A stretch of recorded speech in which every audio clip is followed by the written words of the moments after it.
I saw this really cute cat tea candle holder with a solitary cat warming its paws on a flame and thought it looked a little lonely.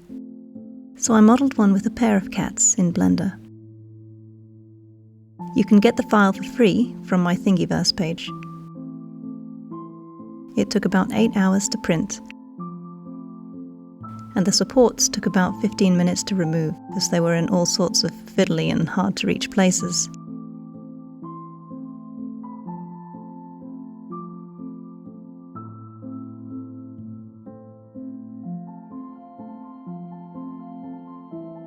But I think it was worth the effort.